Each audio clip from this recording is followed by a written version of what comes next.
Vem vadia, vadia meu Deus.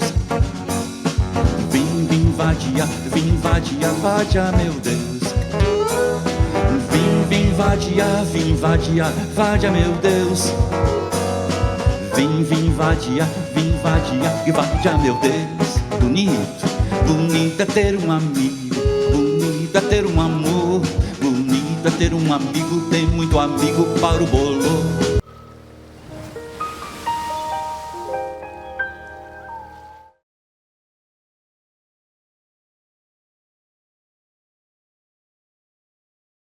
Vem vadia, vadia meu Deus. Vem vadia, vadia meu Deus. Bonito é ter uma... Michele! Olá! Ai, coisa boa que tu tá aqui. Ai, eu que agradeço. Coisa boa! Eu ando pelo mundo prestando atenção em cores que eu não sei o nome. Cores de Almodóvar, cores de Frida Kahlo, cores. Pensei muito em ti quando eu escolhi essa música. Eu falo com Michele Martinez, ou Martinez? Martinez, artista plástica. E quero saber tudo a teu respeito.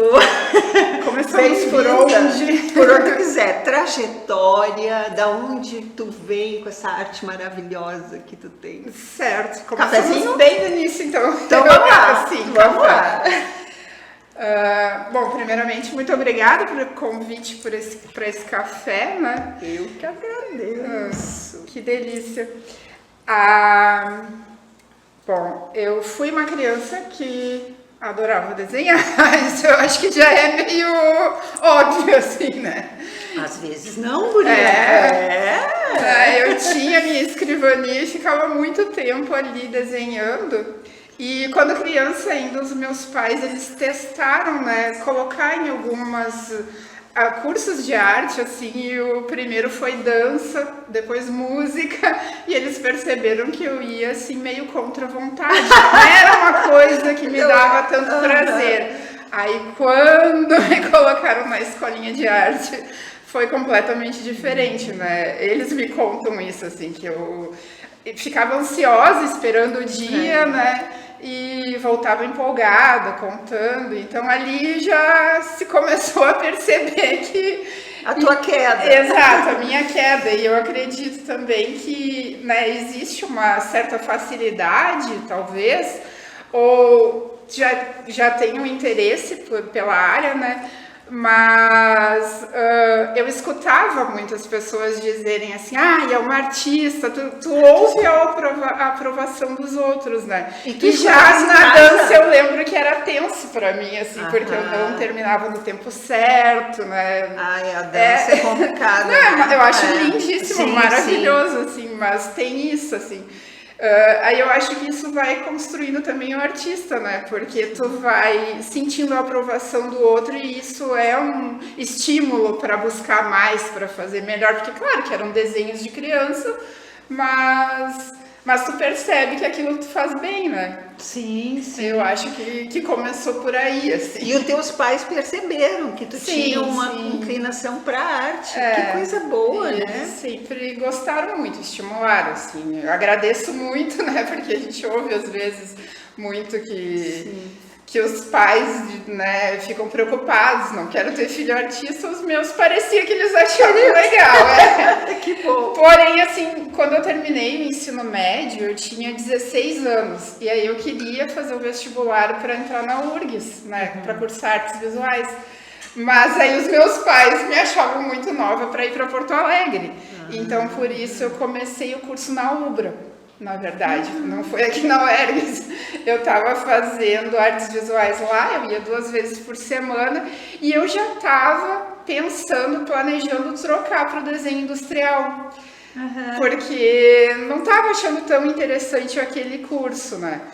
E aí, então, eu ouvi rumores de que ia abrir a Universidade Estadual do Rio Grande do Sul e os cursos de artes viriam para Montenegro. Então, foi uma oportunidade, né? Claro, me inscrevi no primeiro vestibular. Porque tu teve a sacação de que talvez o problema fosse do do lugar onde tu estava fazendo? Do curso em si? Sim, percebia. Entendi. Porque foi num período também que as escolas estavam se exigindo que os professores tivessem graduação.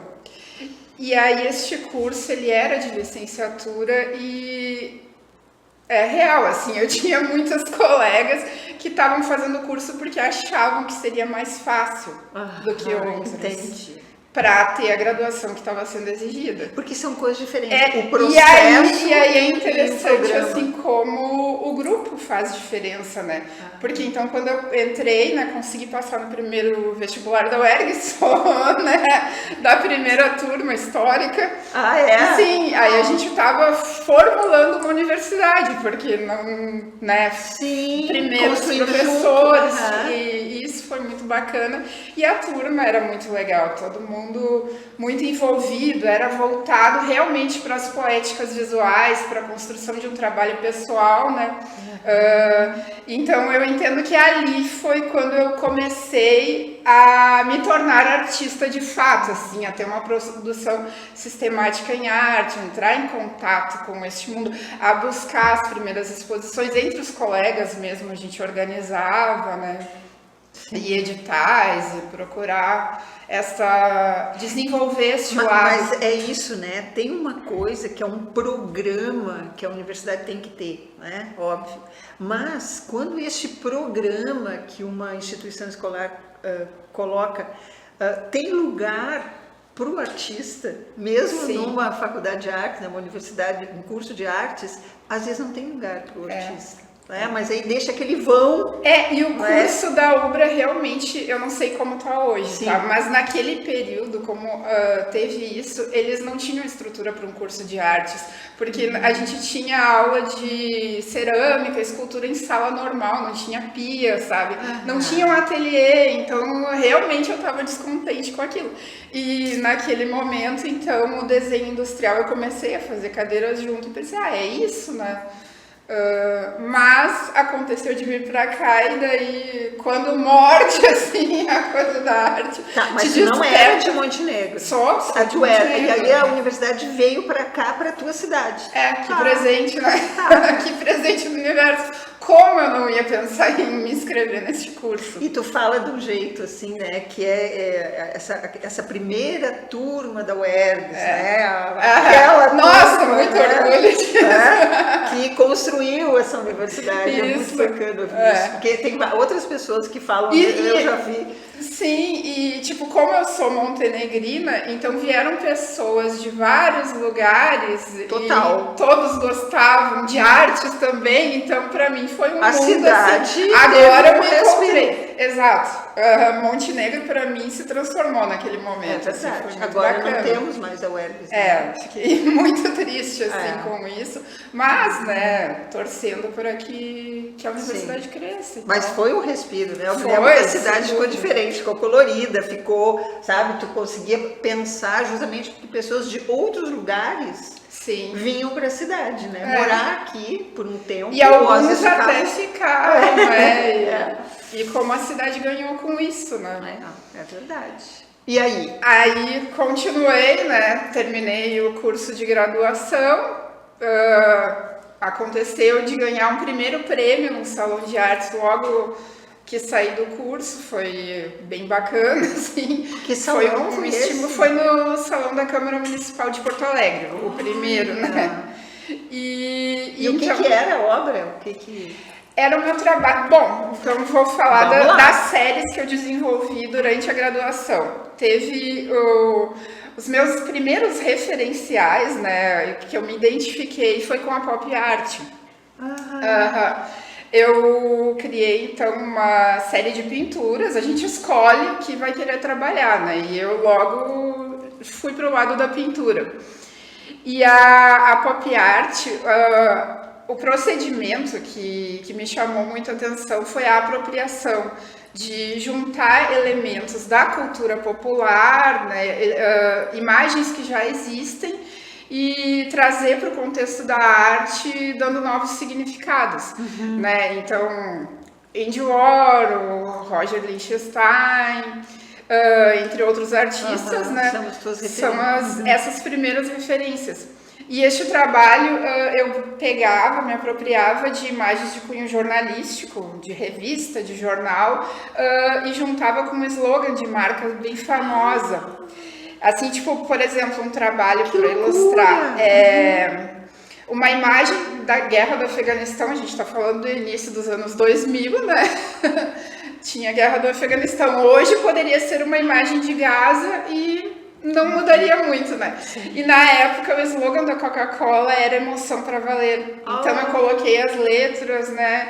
E tipo, muda completamente o sentido, soco, assim. né? Exato, é uma antipropaganda, assim, uma crítica Pra gente social, pensar, assim, né? exato. E desta época também, um trabalho que eu fiz em 2004, que daí era uma imagem de uma reportagem sobre a fome, né? Porque foi no primeiro ano do governo Lula e tinha toda aquela discussão do Fome Zero e tal. E eu peguei uma família, né? Dessa reportagem e o slogan Lanche Feliz, com as letras do McDonald's. E 10 anos depois, esse trabalho é de 2004, 10 anos depois, esse trabalho passou a fazer parte do acervo do Margues, que este então foi um momento bem bacana, assim, porque é um trabalho feito na graduação, né, hoje está numa instituição, né, de grande renome, muito importante no E até estado. porque precisava estar mesmo, né? Sim, é um trabalho que eu já vi ele em diferentes exposições coletivas que eles montam, porque ele entra em vários contextos, né? Porque demarca um momento universal. Exato. Esse é o ponto, eu acho, né? Um momento em que tu bate o olho tanto na imagem ou quanto, né, a imagem e o que está escrito, e tu sabe que diz respeito a um momento, mas que é para sempre aquilo ali. Sim, né? Ele continua atual. Os dois exemplos que eu trouxe, né? E então, a segunda série que eu desenvolvi, né? A gente chama de série de trabalhos quando tu segue uma sequência, né? É uma pesquisa, sobre o mesmo não? tema. É uma É uma pesquisa. pesquisa. Daí foi o trabalho do meu TCC, que a série era Fantasias do Cotidiano. Eu fotografava espaços interiores do lugar que eu habitava e trocava minha imagem por princesas da Disney ou figuras nus femininas da história da arte. Então era o meu cotidiano retratado, mas não era a minha imagem, era uma outra imagem. Aí... Tipo a Branca de Neve tomando café. Sim. Tem um que é a Branca de Neve varrendo a casa. E aí tinha um outro trabalho, porque como eram cenas da minha casa, aparecem as pinturas antigas nas paredes, claro, né? E aí tem um trabalho daquela série anterior, que era um morador de rua com a frase I wanna be sedated, que é de uma música dos Ramones, né? E aí, neste trabalho da Branca de Neve varrendo, faz muito sentido essa frase também, né? Porque que saco varrer, assim... tem que limpar a casa, né? Essas coisas. Então, ele é um trabalho crítico, mas é irônico. Ele tem um que é cômico também. E aí foi um desta série que veio esse meu primeiro prêmio, assim, né? Pro currículo. E já o da outra série foi para uma instituição que foi o Margues, né? E o que eu decidi fazer depois, então, foi seguir os estudos. Foi fazer mestrado na Universidade Federal de Santa Maria. Por isso que... E aí, dando sequência a essa ideia dos ambientes da casa, representava o meu espaço, mas a imagem representada, ela se estendia na parede. Então era um trabalho que também tinha um pouco de instalação, porque eu estendia com fitas adesivas e ia colocando mais ou menos elementos dependendo do tamanho da parede. E depois do mestrado, eu queria muito sair do país, ter uma experiência fora, né? Vivenciar outras coisas. Eu não estava pensando em seguir para o doutorado direto, né? E então eu fui atrás de conseguir isso, né? E foi através de residências artísticas. Eu consegui uma bolsa para fazer uma residência artística na França. E Que logo depois, maravilha! foi maravilhoso, assim, foi muito bacana também conhecer artistas de outros lugares, né? Essa convivência. E o ambiente completamente diferente, né? Outro cotidiano, outros costumes. E me interessou muito estar na rua. Eu acho que isso é muito normal nas residências artísticas, porque a gente acaba tendo muita vontade de sair a deambular por esses lugares, transitar, sair com a máquina fotográfica, fotografando tudo, né? E logo depois eu fiz também uma residência no México, na cidade do México, que daí foi outro mundo, assim, totalmente diferente. França, México. Exato. Tu, uma brasileira, montenegrina, França. Isso é muito bom. Foi muito, foi fantástico, assim. E retornando, aí o meu trabalho mudou, depois dessas experiências. Te tornasse outra. Né? Eu quis sair de dentro da casa, porque eu estava até então fotografando e representando espaços da minha casa e ir para a rua, né? Que trouxe na bagagem muitas imagens destes lugares. Então, inicialmente, eu fiz a gente vai criando regras para o próprio trabalho, né? Faz parte do teu processo. Faz parte. Criativo. Cada série, tu cria as tuas regras, né? Então, eu elaborei uns trabalhos que juntavam imagens daqui do Rio Grande do Sul com imagens da França, do México. Então, eram umas cenas cruzadas do espaço urbano. E a segunda etapa, então, foram cenas só do espaço urbano local, né? Que aí eu passei, então, a me questionar se o cotidiano deles era tão interessante para mim, o nosso cotidiano, aos olhos de outros, pode ser, né? E comecei a buscar elementos dessa paisagem urbana que, para mim, identificassem estou no Brasil. E foi aí que surgiram os orelhões, que passaram a se destacar em várias imagens. Como é que foi esse processo do orelhão? Porque eu te conheço, assim, de vista, né? Mas eu tô sabendo mais da tua trajetória aqui agora. Mas essa dos orelhões, eu presenciei, achei maravilhoso. Sim. Como é que foi essa ideia? Tu viu os orelhões lá, tu pensou, como é que é? Como é que foi? Então, nestas imagens que eu pintava, né, nessas paisagens urbanas, os orelhões se destacavam. Eu vi que eles estavam por todas as cidades, em todos os lugares. Alguns ainda eram, porque eu iniciei a série em 2014. Tinha orelhão funcionando. Tinha. Mas com o tempo eles já estavam obsoletos, né? A gente já utilizava celular e cada vez mais, né, com essas novas tecnologias, eles foram ficando esquecidos, assim, quase uma escultura na paisagem, assim, e muito se deteriorando. E com o tempo eu fui percebendo que alguns lugares que eu havia pintado, onde tinha um orelhão, já não tinha mais. Aquele lugar já tinha sido removido. E aí eu comecei a me questionar para onde estavam indo esses orelhões e o que eu poderia fazer com eles. Também teve um intervalo, acho que foi a única vez que eu tive um intervalinho na minha produção artística, que eu atuei daí como diretora de turismo em Montenegro. Olha só, que experiência, assim, eu acho que eu lembro disso. Sim. Assim, lembro. Foi 2018, 2019. Então foi um período também de olhar muito para esta cidade, para Montenegro, e pensar na identidade local, né? E isso também me deu muita vontade de colocar algo no espaço urbano, né? E bom, foi um período complicado a nível de prefeitura, porque a gente não conseguia elaborar muitos projetos, porque foi um período bem de vacas magras, né? Acho que isso mudou bastante, ainda bem. Mas, então, quando eu saí, surgiu essa oportunidade. Foi mais fácil do que enquanto eu estava como diretora de turismo, né? Sim. Foi como artista que eu entrei em contato com um edital e eu mandei o projeto, consegui o recurso. E aí eu tinha que ir atrás dos orelhões. Tem alguns que estão à venda, assim, Mercado Livre, tu consegue, sabe? Mas é raro. Mas não tem e é um caro. cemitério de orelhões? Aí não que tá. Tem nas empresas, né? E eu Fui em Montenegro, nas empresas aqui do interior, pedindo orelhões. Só que eles me diziam, eu via as pilhas, mas eles não podiam doar. Eu precisava entrar em contato, só que ninguém me passava o contato da empresa.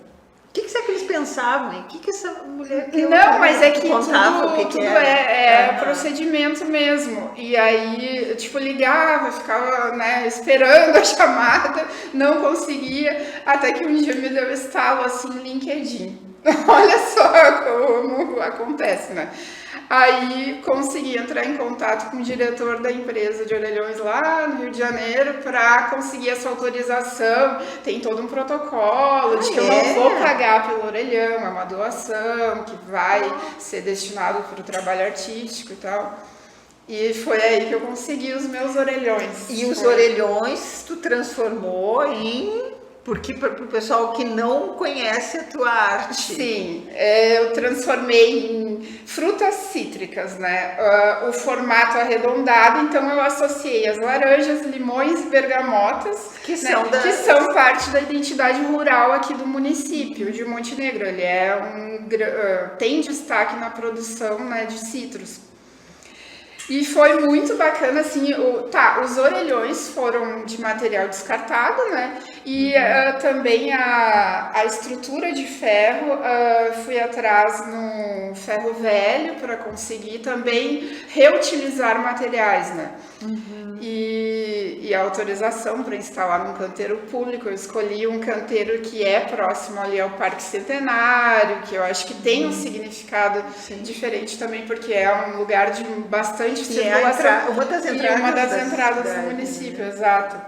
E aí plantei uma plantação de orelhões. E foi muito bacana a conexão com a comunidade, assim, eu tinha medo de colocar, porque é uma obra que as pessoas vão ter que conviver com ela. Será que as pessoas vão gostar? E quando eu estava instalando, já aconteceu, assim, de uma pessoa parar o carro e vir me dar um abraço, porque... Isso acho que é o melhor, né? Sim, maravilhoso. Isso é grande, né? E eu ouvi as pessoas buzinando e não entendi, achei que era um engarrafamento. Aí quando eu fui olhar, assim, estavam batendo palma e foi muito compartilhado, foi muito legal como a população curtiu e se sentiu... De alguma forma é um símbolo também, né, que ajuda, né, na questão identitária do município e não só da citricultura, mas também de Cidade das Artes, né, que muitas vezes a gente comenta, né, de como será que merecemos mesmo este título de Cidade das Artes? Então cabe a gente, né? Os artistas também. Os artistas. Não só. Com certeza. Com certeza. E os artistas pensarem nisso, né? Para além de qualquer outro tipo de espera que se tenha, os artistas pensarem a respeito desse título. Porque é um título interessante. Eu acho bem bonito. Assim. Tínhamos aqui a universidade, tem tanta história contando sobre a UERJ, sobre, né? Então acho que o que a gente faz com esse título, que eu acho que é a grande, todo mundo tem uma herança, não é? Genética, mas o que tu faz com essa herança? É tu que decide, né? Então recebemos aí, a gente já convive com essa história de Cidade das Artes. O que a gente vai fazer com isso? Exato. Né? Então, dentro do que eu posso, estou produzindo. Isso, né? Elaborando propostas, né? E aí, assim, ó, eu também, né, fui lá visitar a tua vernissagem, junto com o projeto Habitar. Isso. Código de barras, essa coisa toda. Eu quero que tu me fale um pouquinho, porque eu achei maravilhoso. Muito obrigada. Habitar, então, foi um projeto que, nessa questão, a gente... Eu agradeço bastante que a gente está vivendo um momento em que vem editais para o interior também, né? Sim. Editais federais, verbas, recursos federais. Aldir Blanc, exatamente, porque durante toda a minha graduação, durante um bom tempo, não tinha isso.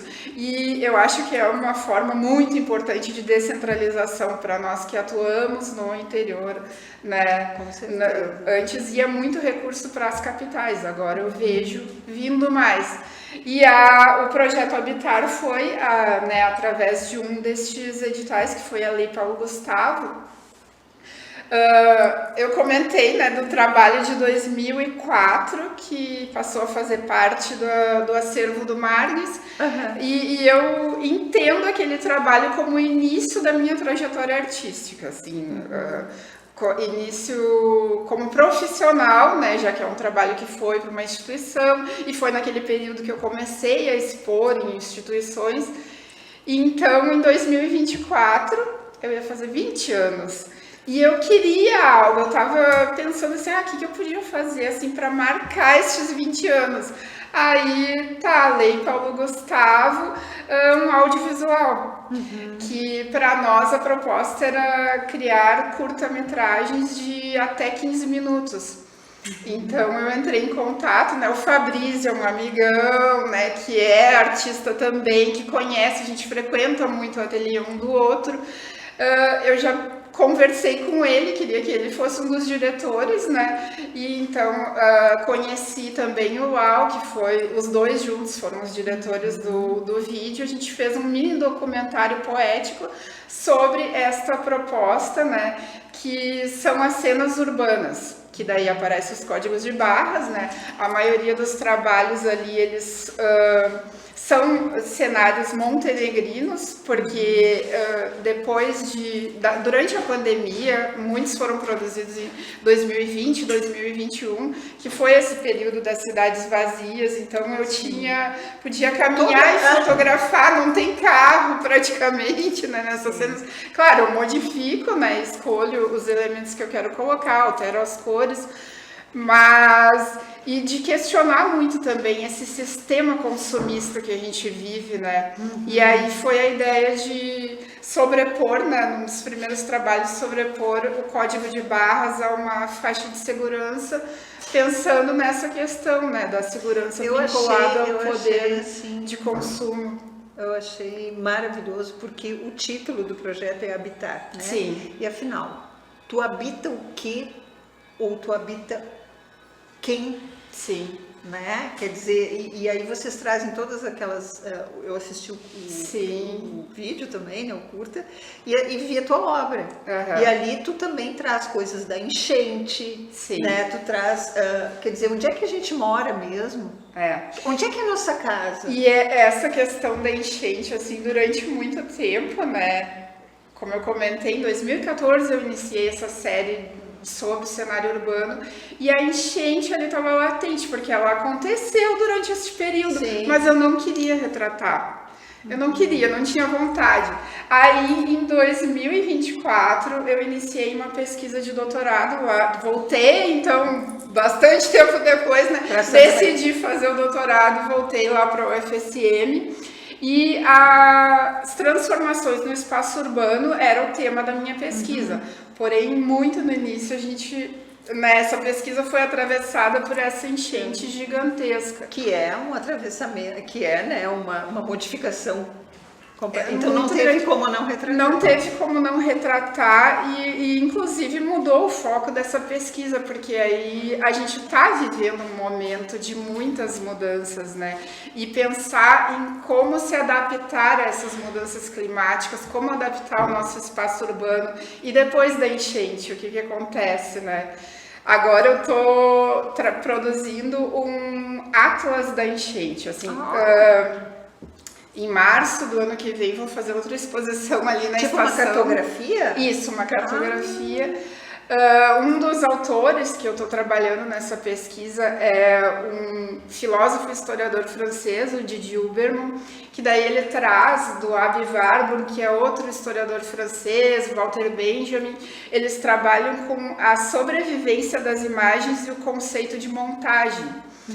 E é a partir disso, assim, sobrevivência essas imagens que elas poderiam se perder, mas por alguma razão elas voltam. E nessa enchente de 2024, a gente passou a ver muitas imagens das enchentes passadas, de 41, que até então tinha sido a maior, revisitar, né? O que já passou. Exato. E essas tantas que a gente fez, para onde elas vão, né?